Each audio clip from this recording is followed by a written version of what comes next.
Okay,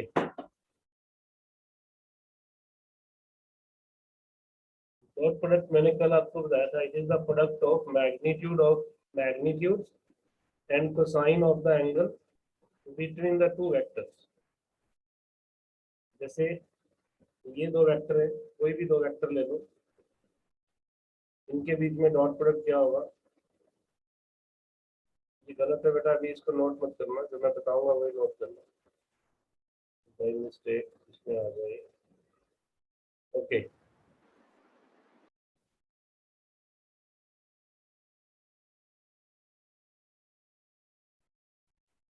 हमने कल किया था कि अगर मेरे पास कोई दो वेक्टर हो, vector A and vector B, बता सकते हैं इसका डॉट प्रोडक्ट का फॉर्मूला क्या था? Yes. AB cos Yes, theta. into AB B cos cos theta. A dot B cos theta. A B cos. theta. अगर मुझे इनके बीच में एंगल निकालना हो तो मैं क्या करूंगा, cos theta is equal to A dot B divided by its magnitude, और थीटा की वैल्यू क्या रहेगी, cos inverse A dot B divided by magnitude का प्रोडक्ट। क्या यहाँ तक समझ में आ गया सबको? Yes. तो आज का पहला क्वेश्चन नोट करो, find the angle between, question is find the angle between vector A I plus 2j plus 2k and vector B I minus 2j minus 2k, इनके बीच में एंगल निकालना है। ये क्वेश्चन मैं सॉल्व कर रहा हूँ, आप साथ साथ नोट कर लें, उसके बाद नेक्स्ट क्वेश्चन आपने करना है। देखिए दो वेक्टर आपके पास है, I plus 2j plus 2k, और एक वेक्टर है B I minus 2j minus 2k। तो कल मैंने आपको बताया था इसका डॉट प्रोडक्ट क्या होता है, what is the dot product? आमने सामने मल्टीप्लाई करते हैं ना, Yes, sir. तो डॉट प्रोडक्ट कितना आ गया बेटा, -7। इतना सही है ये, यस और नो? Yes, Yes. sir. अब आप बताओ ए का मैग्नीट्यूड क्या होगा, मैग्नीट्यूड किसी भी One. वेक्टर का कैसे निकालते हैं, अंडर रूट इसके कोफिशिएंट का स्क्वायर, इसके कोफिशिएंट का स्क्वायर, Sir, 3 होगा. Three होगी. और Sir, इसके 3. कोफिशिएंट का स्क्वायर 3 होगा। बी का मैग्नीट्यूड बताओ क्या होगा, Sir, 3. Sir, 3 square So three. -2 का स्क्वायर, फिर -2 का स्क्वायर, सॉल्व करो तो ये भी 3 होगा। किसी बच्चे को इसमें पूछना हो, कोई भी वेक्टर होता है उसका मैग्नीट्यूड निकालने का तरीका सबको पता है, फिर भी दोबारा से बता रहा हूँ। अगर मेरे पास ये कोई वेक्टर है और मुझे इसका मैग्नीट्यूड निकालना है, तो formula is A square B square plus C square. अब मुझे निकालना है एंगल, तो यहाँ वैल्यू पुट कर दो, बस यही आंसर होगा। ए डॉट बी कितना आया था, -7। सर एक बार बताना ये ए डॉट बी कैसे आया, क्योंकि मैंने कल वाला लास्ट वाला लेक्चर मिस कर दिया था। बेटा आपने रिकॉर्डिंग भी नहीं देखी आज? नो सर, रिकॉर्डिंग भी नहीं देख। कौन बोल रहे हो, नाम बताओ। सर हर्षिता। कौन, हर्षिता? यस। बेटा आप मिस मत करो लेक्चर्स, ये तो कंपटीशन में भी किया हुआ हमने। 1 को 1 से मल्टीप्लाई करना है, आमने सामने मल्टीप्लाई करना है। डॉट प्रोडक्ट निकालना है तो आई के कोफिशिएंट को आई के कोफिशिएंट से मल्टीप्लाई करो, जे के कोफिशिएंट को जे के कोफिशिएंट से मल्टीप्लाई करो, के कोफिशिएंट को के कोफिशिएंट से मल्टीप्लाई करो, जिससे ये बनेगा -7 और ए और बी का मैग्नीट्यूड कितना होगा 3 इंटू 3। ये आंसर होगा बेटा। क्या ये समझ में आ गया सबको? Yes sir. Yes. Yes, sir. Very good. इसको रब कर दें या नोट कर रहे हो अभी? तो कर लिया। सर कर दो। नेक्स्ट क्वेश्चन लिखो फिर, आप लोग करेंगे। Find the angle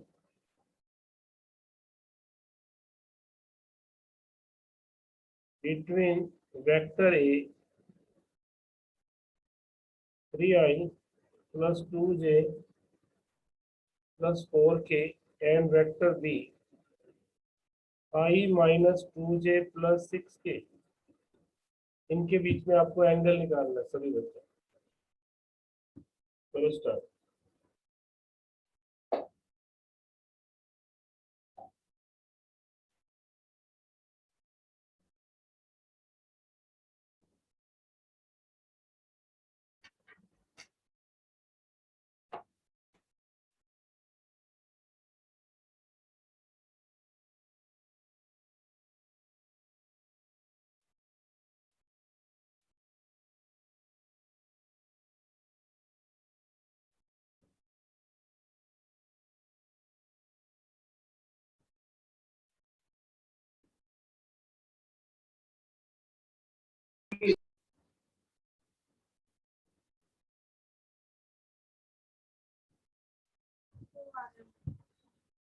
Done.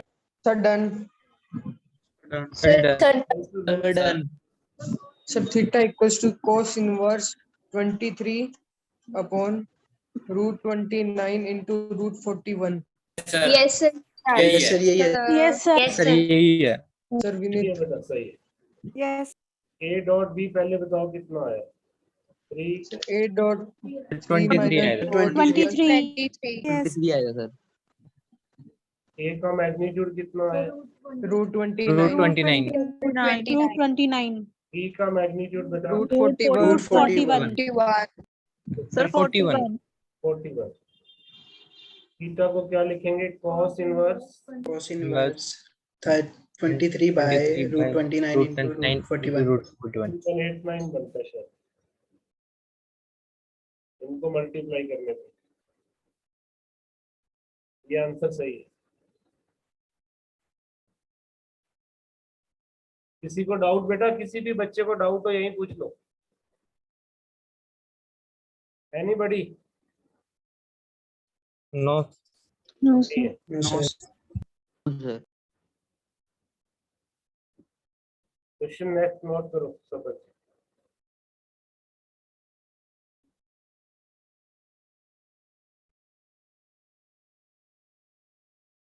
If vector A of magnitude 10 and vector B of magnitude 20 are inclined at 90 degrees, then what is the dot product? Sir, 0. Sir 0. Zero होगा sir. Zero. Zero. Zero zero. Zero क्यों? क्योंकि 90 में dot product zero. cos 90 zero. Yes. A B ये value कुछ भी रही हो, अगर कोई वेक्टर 90 डिग्री पे है, उसका डॉट प्रोडक्ट हमेशा जीरो होता है। Reason cos 90 zero. कितने बच्चे समझते हैं आंसर जीरो है? Sir, Bhavya. Priya. Sir Vinit. Aryan. Vani. Sir, Kusum और महक. ओके गरिमा कुछ पूछना बेटा? दो बच्चों ने हाथ खड़ा किया था अभी। नहीं सर, बताने के लिए क्या था? ओके बच्चे ओके। अच्छा, ऐसे वेक्टर जो आपस में परपेंडिकुलर होते हैं उनको एक और नाम दिया गया है, मैंने कौन से ऑर्थोगोनल। Orthogonal vector. कौन से बेटा? Sir orthogonal. Orthogonal vector. Orthogonal. कितने भी नोट कर लो, ऐसे वेक्टर को ऑर्थोगोनल वेक्टर के नाम से जानते हैं। ऑर्थोगोनल वेक्टर अगर कहीं पर आएगा तो उनके बीच में एंगल क्या होगा? 90। तो आप ये भी नोट कर सकते हो, dot product of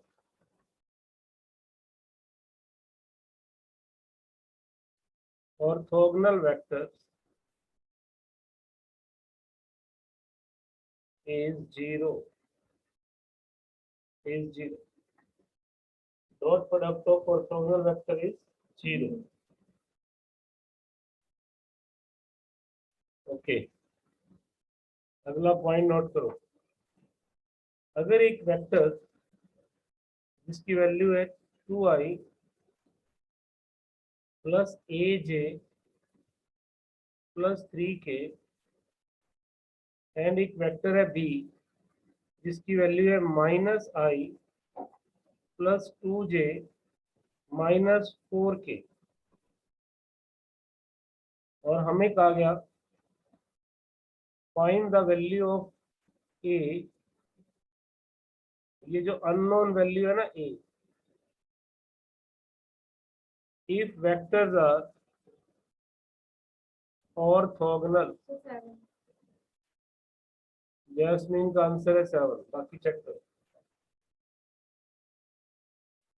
if vectors are, 7 हाँ जी, कनिका का भी 7 sir Vineet 7 Kanika, Vaneet, sir Paras 7 sir Vikas 7 Bhavya Aditya 7 7 Aditya. Mahak 7 Aditya sir. Mahak, Riya Aditya. Yes, Kuhu Aditya sir. Riya Kuhu, Aditya, Satisha. Riya, sir Vanshika Kushal Ruchika, Satisha sir Navya Vani Navneet, Satisha sir Sameer Satyavanshi Karin, Divanshi, Satisha Tisha, almost सभी का। देखिए बड़ा आसान था, ऑर्थोगोनल वेक्टर का डॉट प्रोडक्ट 0, तो जब इसको आमने सामने मल्टीप्लाई किया, -2 प्लस 2a -12, इसको 0 रख दिया, 2a कितना हो गया 14, a कितना हो गया 7, a is 7, a is 7। समझ रहे हो बच्चों सारे? Yes sir. Yes sir Palak, आपको समझ में आ रहा है? Palak, Komal, Kusum, yes sir yes sir yes sir Kritika Garg, yes sir okay बच्चों।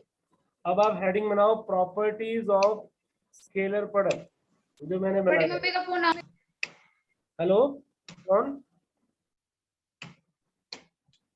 Okay, properties of scalar product, क्या क्या प्रॉपर्टीज है बेटा, याद रखनी है आप। सबसे पहले तो कम्यूटेटिव लॉ को ओबे करता है, तो ऐसे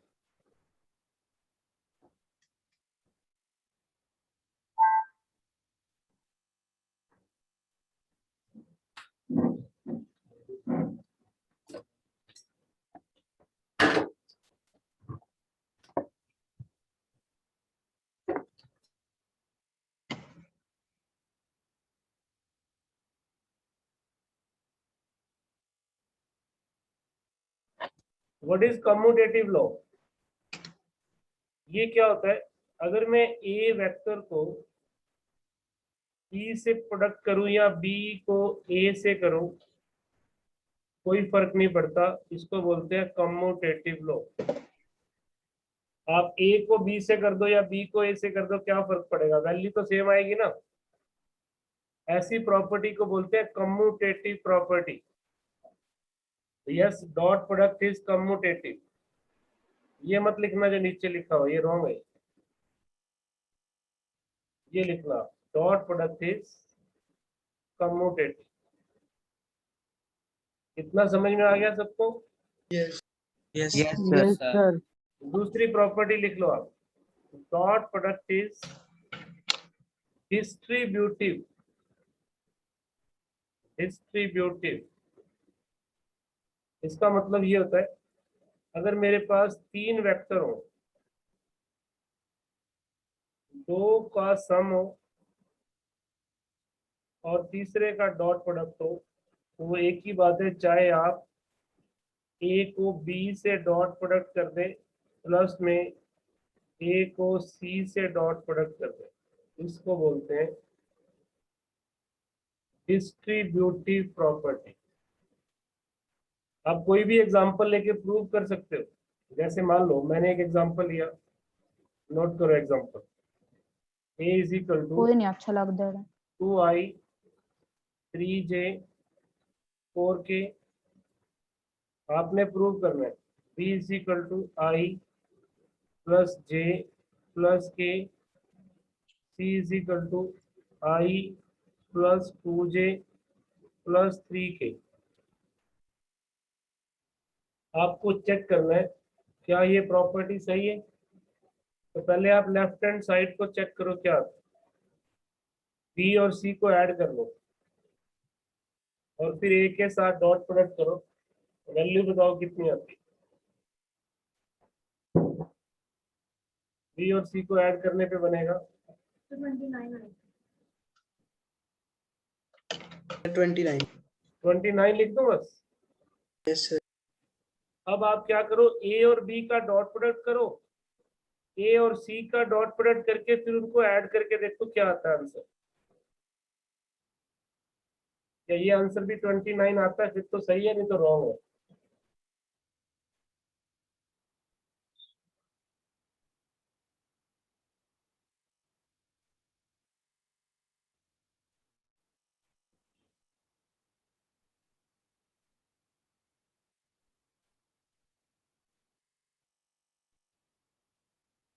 यस सर 29 आ रहा है। सर सर 29 आएगा सर। 29 आ रहा है ना बेटा, इसका मतलब left hand side is equal to right hand side, hence the property is correct. इस प्रॉपर्टी का नाम है डिस्ट्रीब्यूटिव। आपने डिस्ट्रीब्यूट कर दिया ना, बांट दिया, देखो इसको ब्रैकेट को खोला, ए डॉट बी आ गया, ए डॉट सी आ गया। तो yes, there are properties of scalar product. One is it is commutative and second is it is distributive. किसी को पूछना हो बेटा यार? नो। स्क्रीन क्लियर कर। यस। Yes sir. 29 आ रहा है बेटा, 27 नहीं आ रहा। चेक करो आप, 29 आएगा। Yes sir, 29 है।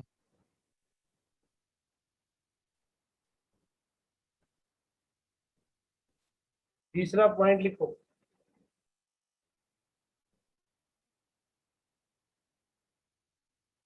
जो मैंने कल बता दिया था, फिर भी नोट करो। It is always scalar which is positive if angle is acute। अगर एंगल 90 से छोटा होगा तो ये पॉजिटिव होगा, and negative if angle is obtuse, and 0 if angle is 90 degree। if angle is 90 degree। Note कर लिया था ना ये पीछे वाला? सर अरे एक सर लास्ट में यस सर कर लो।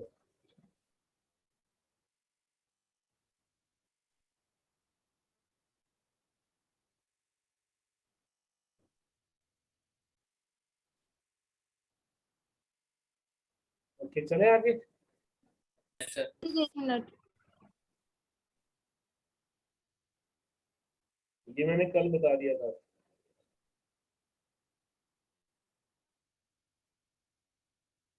ऑर्थोगोनल भी मैंने आज आपको बता दिया। ये सारा मैंने बता दिया आपको, यही तक नोट करना है। ऑर्थोगोनल का मतलब है परपेंडिकुलर, और डॉट प्रोडक्ट ऑर्थोगोनल वेक्टर का कितना होता है? बोलो। 0. 0. Zero. शाबाश। नेक्स्ट चले बेटा, नेक्स्ट। Yes.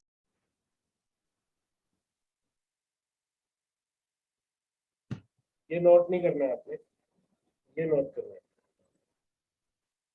एग्जाम्पल क्या है स्केलर प्रोडक्ट के, जो आपके पास एप्लीकेशन, जिसको आप एप्लीकेशन भी लिख सकते हो, application of dot product, application of dot product. जैसे डॉट प्रोडक्ट फोर्स और डिस्प्लेसमेंट, इसको वर्क बोलते हैं, याद रखना आप। वर्क डन क्या होता है? वर्क खुद वेक्टर नहीं है, खुद स्केलर है, लेकिन ये दो वेक्टर के डॉट प्रोडक्ट से आएगा। कौन कौन से दो वेक्टर?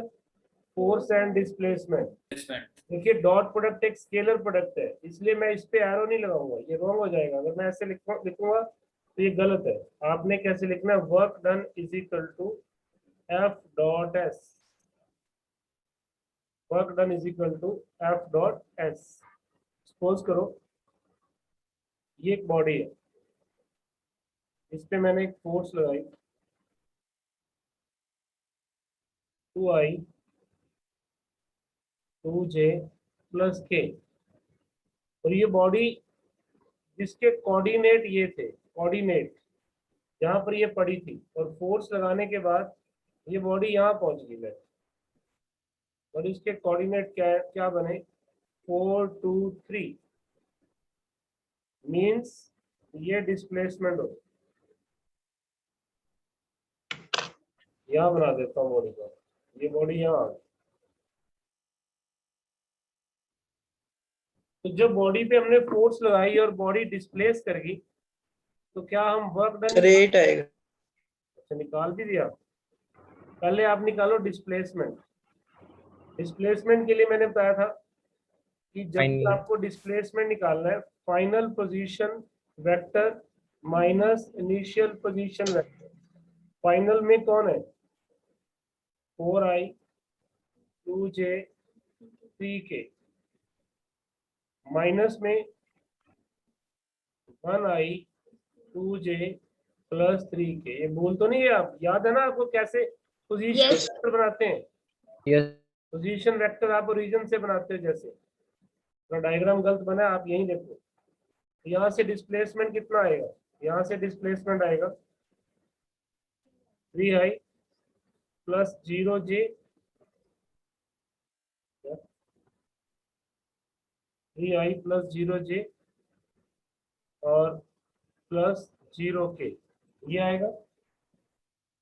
तो अगर डिस्प्लेसमेंट आपके पास आ गया तो क्या आप वर्क डन ही निकाल सकते? क्या डाल सकते हैं। कैसे निकालोगे work done? Force into display. आपको जब वर्क डन निकालना है तो आप लिखोगे एफ डॉट एस, फोर्स का फोर्स वेक्टर ये रहा और डिस्प्लेसमेंट वेक्टर ये रहा। इसका डॉट प्रोडक्ट कर दो, आई वाले कोफिशिएंट को इससे मल्टीप्लाई किया 6, 2 को 0 से मल्टीप्लाई किया 0, 1 को 0 से मल्टीप्लाई किया 0। आंसर कितना आ गया? 6 यूनिट। 6. Unit. यूनिट लिखना आपने। अगर तो आपको पता हो कि फोर्स न्यूटन में है और डिस्प्लेसमेंट मीटर में है, फिर तो आप लिखोगे न्यूटन मीटर या जूल। लेकिन अगर आपको कोई यूनिट नहीं दिया तो आपने अपने आंसर में वर्ड लिख देना है यूनिट। किसी को ये पूछना हो नो। करोगे एक सम? Yes, sir. Yes. Sir. देखिए force acting on a body is, दो फोर्स लग रही है एक बॉडी,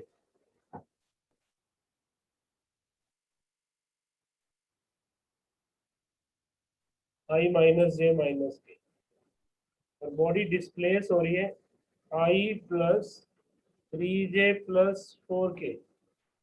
आपको वर्क निकालना, कुछ नहीं दिया हुआ बस। वेक्टर में दे दिया, एंगल तो होता ही है।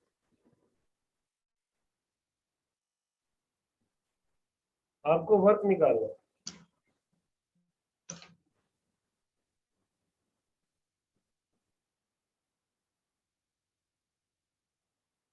या तो आप क्या करो, फोर्स F1 का 21 वर्क units. निकाल दो और फोर्स F2 का वर्क निकाल के ऐड करो, सर 20 यूनिट। या फिर क्या किया करो, मैं देखता हूँ बेटा, टोटल फोर्स निकाल लिया करो। और वेक्टर में निकालना बहुत आसान है, सिंपल ऐड कर दो। उसके बाद आप वर्क डन निकाल दो F टोटल के साथ डिस्प्लेसमेंट का। टोटल फोर्स क्या बन रही है? टोटल फोर्स बन रही है 3I + 2J + 3K। और डिस्प्लेसमेंट क्या बन रहा है? I + 3J + 4K। अब जो वर्क डन आएगा वो आएगा F.S। 9 21 सर 21 सर 21 ही आया। कितने बच्चों का ठीक है ये? Sir Vikas. Aditya sir Kanika sir Sameer. Sir Vineet. Sir Navya. Sir Mehak. Sir Kritika. चलो अब मैं पूछ रहा हूँ किसका ठीक नहीं था, वो बता दो, या किसी को समझ में नहीं आया?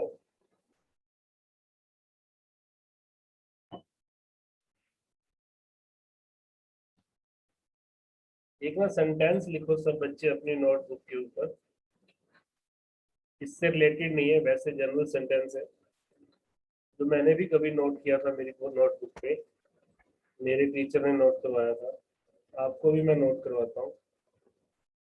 अगर उसका मीनिंग समझ में आ जाए लाइफ में तो इजी हो जाएगा सब कुछ। नोट करो सब, अच्छे से लिखना, अभी रफली लिख लो। इंग्लिश का एक सेंटेंस लिखवा रहा हूँ। बर्न योर बोट्स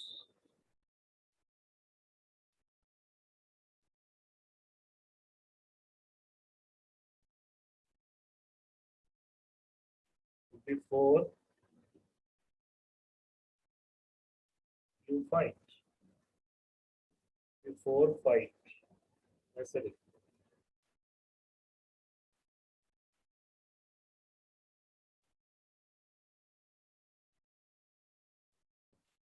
हिंदी करोगे इसकी? Burn your boats before fight, क्या मतलब, क्या समझ में आ रहा है ये पॉइंट? लिटरली इसकी ट्रांसलेशन बता दो क्या है? सर लड़ाई से पहले अपनी बोट जलाना। तैयारी कर लो। लड़ाई से पहले अपनी बोट्स जला दो, यही मतलब हुआ ना? Yes yes Yes, sir. Burn your boats before you fight, before you start fighting. ये एक स्टोरी थी बेटा बहुत बड़ी, जो मेरे टीचर ने मुझे सुनाई थी कभी। मैं हर साल मेरे बच्चों को सुनाता हूँ, स्टूडेंट्स को। जब कभी तुम्हारा मूड होगा तो फिर तुम्हें भी सुनाएंगे। अभी सेंटेंस को नोट करके रखो, जब तुम्हें लगेगा कि सर हमें भी सुनाओ, फिर मैं आपको सुना दूंगा, तब आपको इस लाइन का मीनिंग समझ में आएगा कि burn your boats before you fight. Okay, note कर लिया सेंटेंस ना? Yes sir. yes sir तो तुम्हें क्यूरियोसिटी होगी ना, मुझे बता देना, मैं फिर तुम्हें एक छोटी सी स्टोरी सुनाऊंगा। सर अभी सुना दो। अभी आवाज नहीं आ रही ना, क्यूरियोसिटी नहीं है बच्चों में। अगर अभी सुना क्यूरियोसिटी, रहे सर। सर अभी सुना रही है। Hello, अभी sir. सुना दो सर। चलो एक काम करते हैं, इस स्टोरी को मैं अभी सुनाता हूँ, बट एक एप्लीकेशन और रह गई है, उसको मैं पूरा कर दूँ। फिर वो स्टोरी के बाद फिर कुछ करवाने का मन नहीं करेगा, फिर वो माइंड में वो सब कुछ चलेगा जो चलना चाहिए। स्केलर प्रोडक्ट की लास्ट एप्लीकेशन है power. Power is the dot product of force and velocity, ये नोट कर। बस दो एप्लीकेशन आपने याद रखनी है। वर्क डन निकालना है, फोर्स को डिस्प्लेसमेंट से मल्टीप्लाई कर दो, और पावर निकालना है तो फोर्स को वेलोसिटी से मल्टीप्लाई कर दो।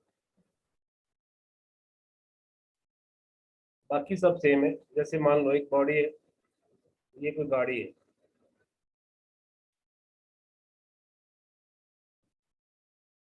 जो कि किसी वेलोसिटी से जा रही है 2i 3j 4k। और जो इसका इंजन है ना, इंजन, वो जो फोर्स लगा रहा है अपने आप नहीं चल रही है, इंजन फोर्स डेवलप कर रहा है, वो फोर्स आपको दे दिया इस वक्त, और आपसे पूछ लिया what is the power of the engine. इस सर गाड़ी 8 इंजन की पावर क्या होगी बताओ? सर 8 बस आपस में मल्टीप्लाई तो करना है। 2 - 6 + 12 कितना आ गया? सर 8 8। तो क्या आप लोगों को डॉट प्रोडक्ट समझ में आ गया सब बच्चों को? यस सर तो डॉट प्रोडक्ट की थ्योरी मैंने कंप्लीट कर दी आज। आपका होमवर्क रहेगा, जो भी बुक तो सबके पास सेम है ही आंसर होगा, यस सर यस सर। आप देखना डॉट प्रोडक्ट कहाँ लिखा हुआ है। अगर आपको नहीं मिले तो मुझे मैसेज करना, मैं फिर आपको शीट सेंड करूंगा। लेकिन होगा, जहां भी डॉट प्रोडक्ट लिखा हुआ है उसके बाद वाली एक्सरसाइज आपने करनी है। अगर डॉट और क्रॉस के सेम मिक्स क्वेश्चन है तो आपने सिर्फ डॉट वाले करने हैं। क्रॉस का कैसे पता चलता है? या तो लिखा होगा या क्रॉस लगाया होगा। अभी हमने क्रॉस प्रोडक्ट नहीं करना, अभी हमने क्या करना है? Dot product. तो हम उस स्टोरी को समझते हैं जो मैं आपसे बात करने वाला हूँ। बेटर होता है कि अगर हम क्लासरूम में होते, आमने सामने होते, शायद जल्दी आ जाए हम लोग, तो उससे फेस एक्सप्रेशन में और समझने में कुछ अलग ही रहता है। बट यहाँ पर भी इस प्लेटफॉर्म पे भी मैं ट्राई करूँगा कि उसका मैसेज आप तक चला जाए। कोई कहानियां नहीं सुना रहा हूँ मैं मेरे लेक्चर में, बट मैसेज अगर आप समझ गए, एक भी बच्चा समझ गया, तो उसका इम्पैक्ट आपको लाइफ में मिलेगा। देखिए सेंटेंस क्या था, रिपीट करना सेंटेंस को। burn your boat before 5 your Your boats. Before you fight. Actually ये ना एक लिटरेचर में स्टोरी है। बड़ी क्लासेस में, एमए में, या जो बच्चे लिटरेचर में पढ़ते हैं आगे, इंग्लिश लिटरेचर, तो उस स्टोरी का हेडिंग भी शायद यही है कि burn your boats before you fight. और ये एप्लीकेबल सभी की लाइफ में, हमारी लाइफ में भी है, आपके भी है, मेरे भी है। जनरली क्या होता है कि हम लाइफ के अंदर बहुत सारे ऑप्शंस लेके चलते हैं। जैसे मान लो मैं आपकी बात ही करता हूँ कि हमने साइंस स्ट्रीम को लिया, क्या करेंगे इसके बाद? तो हमारे माइंड में ऑप्शन आता है कि चलो मैं आईआईटी क्लियर कर सकता हूँ। मैं नॉन मेडिकल का एग्जांपल ले रहा हूँ। नहीं, मुझे कोई ना कोई एनआईटी तो मिल ही जाएगा। फिर एक ऑप्शन बना लिया हमने, ये नहीं मिलेगा तो अच्छे कॉलेज से मैं बीएससी कर लूँगा। अच्छा कॉलेज नहीं मिला तो शिक्षा के किसी कॉलेज से बीएससी कर लूँगा। अगर साइंस नहीं पसंद आई या नहीं मुश्किल लगी तो मैं सब्जेक्ट चेंज कर लूँगा। तो ऐसे ना लाइफ में हमारे बहुत सारे ऑप्शन बन जाते हैं। मैं इन्हीं ऑप्शंस के ऊपर आपको एक स्टोरी सुना रहा हूँ, और फिर बाद में मैं कंक्लूड करूँगा कि क्या ये ऑप्शन जरूरी है या नहीं है। तो burn your boats before you fight, ये एक स्टोरी है एक ऐसे किंग की एक किंग जो बहुत ज्यादा पॉजिटिव था अपनी थिंकिंग में, जिसको सेल्फ बिलीव था, जो कॉन्फिडेंट था, जो हमेशा ये कहता था कि everything is possible, everything is possible. Even आपने पढ़ा हुआ है impossible says I am possible. Yes, sir. Impossible word में भी यही है ना कि आई एम पॉसिबल। तो ये किंग ऐसे सोचता था कि कुछ भी हम कर सकते हैं अगर हम करना चाहें, अगर हमारे में सेल्फ बिलीव है, हमारी विल पावर हमारी अच्छी है और हम अच्छे से प्लानिंग करते हैं किसी भी चीज की, हमें अपना एम क्लियर होना चाहिए, तो हम जिंदगी में कोई भी टारगेट अचीव कर सकते हैं। ऐसा ये किंग समझता था और सोचता था। यही चीज वो अपने लोगों को भी सिखाता था, अपनी आर्मी को। किंग के पास एक आर्मी होती है जिसको प्रजा, जो लोग उसके एरिया में रहते हैं, सबको किंग यही बात कहता था कि एवरीथिंग इज पॉसिबल। बस आपको अपना सेल्फ बिलीफ रखना है, पॉजिटिव एटीट्यूड रखना है, विल पावर को स्ट्रांग रखना है, बेटर प्लानिंग करनी है, अपना एम क्लियर करना है, अपने टारगेट को देखना है। तो यही चीज वो सबको सिखाया करता था और उसके जो लोग थे वो भी ये समझने लगे कि यस एवरीथिंग इज पॉसिबल। एक दिन क्या हुआ, इस किंग के ऊपर किसी दूसरे राजे ने, और भी किंग होते थे, किसी दूसरे राजे ने अटैक कर दिया। मतलब लड़ाई के लिए, फाइटिंग के लिए एक जगह फिक्स की जाती थी पहले, जहां पर दोनों की आर्मी आके फिर एक टाइम के बाद लड़ाई शुरू होती थी। ऐसे नहीं कि किसी के घर में जाओ और मारपीट करके आ जाओ। लेकिन जब पहले टाइम में लड़ाइयाँ होती थी, आपने पढ़ा हुआ हिस्ट्री में भी, इवन महाभारत भी आपने देखी है लॉकडाउन में बहुत बार, तो वहाँ एक प्रॉपर टाइमिंग पे लड़ाई शुरू होती थी और एक प्रॉपर टाइमिंग पे लड़ाई खत्म होती थी। तो जब Yes, sir. जब किंग को ये पता चला कि उसके ऊपर अटैक किया गया, किंग एक आइलैंड में रहता था, छोटे छोटे आइलैंड थे पानी के अंदर ही। तो जब किंग को ये पता चला, मान लो ये किंग यहाँ रहता है, ठीक है, ये किंग का एरिया है और ये दूसरे किंग होंगे, दूसरे एरियाज होंगे, इन्होंने एक एरिया फिक्स कर लिया कि यहाँ पर हमें लड़ाई करनी है, एक टाइम फिक्स हो गया। तो किंग ने अपने जो जासूस होते थे, जो उसके लोग थे आर्मी में, इंटेलिजेंसी में थे, उनको कहा कि पता करो कि वो आर्मी कितनी लेके आए, उनके पास कितनी आर्मी है। क्योंकि किंग के पास ज्यादा नहीं थी, किंग के पास सिर्फ 500 लोग थे लड़ने वाले। तो इंटेलिजेंसी की रिपोर्ट आती है कि वहां तो 20,000 लोग उस आइलैंड पे आ गए हैं जो हमारी वेट कर रहे हैं। अब 20,000 और 500 में तो बहुत फर्क था। किंग ने एक मीटिंग बुलाई और अपने लोगों से पूछा कि क्या करें। वो 20,000 है और हम 500 है, बहुत बड़ा डिफरेंस है आर्मी के अंदर, और इवन उनके इक्विपमेंट भी हमारे से अच्छे हैं। एक लीडर होने के नाते उसको ये मीटिंग बुलानी थी। तो आर्मी के लोग बोलते हैं, किंग आपने हमें आज तक एक ही चीज सिखाई है कि एवरीथिंग इज पॉसिबल, आज हमें ये आप ऑप्शन क्यों दे रहे हो। तो किंग ने कहा कि मैं सिर्फ आपसे पूछ रहा हूँ कि क्या हम 20,000 लोगों से लड़ सकते हैं, सिर्फ 500 लोग। Yes sir, we can fight.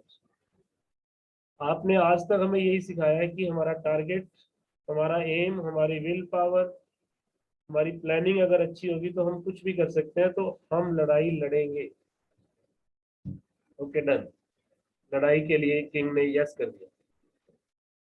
अब जब किंग यहाँ पहुंचा अपनी बोट्स के साथ, बोट्स पे ही जाते थे, अब आपको हेडिंग का मीनिंग थोड़ा सा क्लियर होने लग जाएगा। जब किंग की आर्मी जहाज में या बोट्स में यहाँ पहुंची, जो कि सिर्फ 500 थी, और इंटेलिजेंसी की रिपोर्ट के अकॉर्डिंग वो 20,000 थे, बट वहां जाके देखा तो वो 20 नहीं थे, वो 40,000 थे। किंग ने एक बार फिर पूछा अपने लोगों से कि हम फाइट रोक सकते हैं, फाइट शुरू ही नहीं करेंगे, वो बहुत ज्यादा लोग हैं और हम बहुत कम हैं। लेकिन उसके लोग कहते नो सर, आपने हमें आज तक यही सिखाया है कि एवरीथिंग इज पॉसिबल, हम लड़ेंगे और ये वॉर को जीतेंगे। तब किंग ने उनको एक चीज कही, burn your boats before you fight. ऐसा किंग ने क्यों कहा, बता सकते हो आप? ताकि सर वो वापस अपने सर आइलैंड कोई ऑप्शन ना रहे सर उसके पास, बस लड़ना ही है और कोई ऑप्शन ना चूज करे सर। Very good.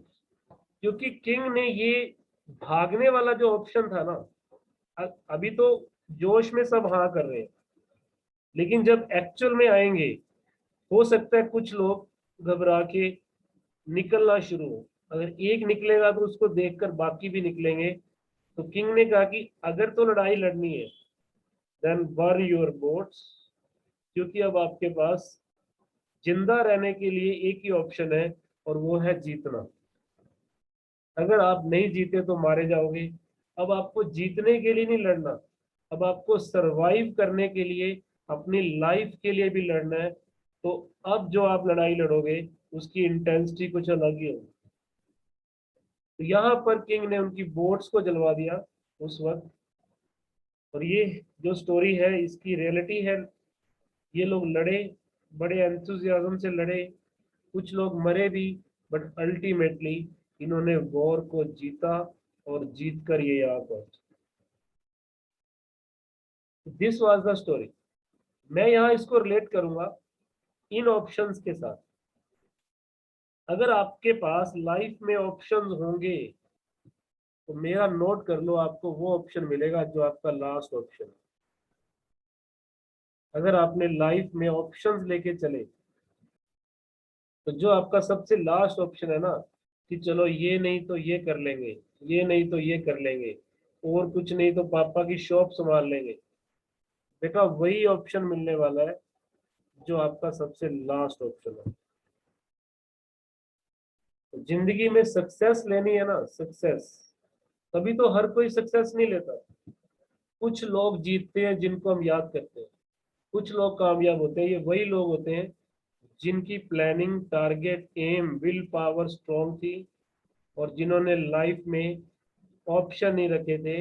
अगर आपको IITN बनना है तो वो बनना ही है, अगर आपको डॉक्टर बनना है, नीट क्लियर करना है तो वो करना ही है, उसका कोई ऑप्शन नहीं है। ये ऑप्शन नहीं है कि मेरा नीट में अगर रैंक नीचे आएगा तो मैं डेंटल कर लूंगा, नहीं, मुझे करना है तो मेन करना है। डेंटल नहीं तो मैं फार्मेसी कर लूंगा, फार्मेसी नहीं तो मैं, जो लास्ट ऑप्शन होगा बेटा वो मिलेगा। इसलिए don't make option in life, be focused, be strong and, इस सेंटेंस को रिपीट कर दो जाते जाते, and burn your boat before you fight. Burn your boats before. और यू फाइट। उम्मीद करता हूँ कि मैसेज कुछ हद तक आप तक पहुंच गया हो। अगर पहुंच गया हो तो उसको रिटेन करना। कभी लाइव क्लास होगी तो आपसे डिस्कशन करेंगे, आपको मोटिवेट भी करेंगे कैसे पढ़ना चाहिए, सक्सेस के लिए क्या क्या पढ़ना चाहिए और क्या क्या नहीं पढ़ना चाहिए। अब आई थिंक आपकी क्लास का भी टाइम हो रहा है, तो this is all for the day बेटा, थैंक यू। सर कब तक ऑफलाइन क्लासेस शुरू हो जाएंगी? बेटा बहुत सर। जल्दी मैं कॉल करना शुरू कर दूंगा आपको। वैसे अलाउड तो नहीं है, लेकिन देखते हैं, कोई मॉर्निंग का टाइम रखेंगे, अर्ली मॉर्निंग का, उसमें फिर हम लोग स्टार्ट करना शुरू कर देंगे। इस वीकेंड में करेंगे या मंडे से करेंगे मैं आपको बता दूंगा। लेकिन उसके ओके। लिए पेरेंट्स का कंसेंट चाहिए, कंसेंट लेटर चाहिए आपकी तरफ से, क्योंकि अभी जो नोटिफिकेशन आई है उसमें वैक्सीनेशन लगना जरूरी है और आप बच्चे अभी 18 से कम है, इसलिए वैक्सीनेशन तो किसी के लगी नहीं होगी शायद। सर नहीं लगे। हाँ, नो सर नहीं लगे। विदाउट वैक्सीनेशन अलाउड नहीं है, बट धीरे धीरे ये लोग खोलते जा रहे हैं सेंटर्स को, तो होपफुली हम लोग भी जल्दी स्टार्ट कर देंगे। तो तब तक आप करते जाओ जितना काम हो रहा है। लाइव क्लास में आओगे तो फिर पिछला भी रिपीट करेंगे, जो जो कर लिया उसको भी रिवाइज करवा देंगे। ओके बेटा, thank you for that. Bye sir. Thank you Thank you, sir.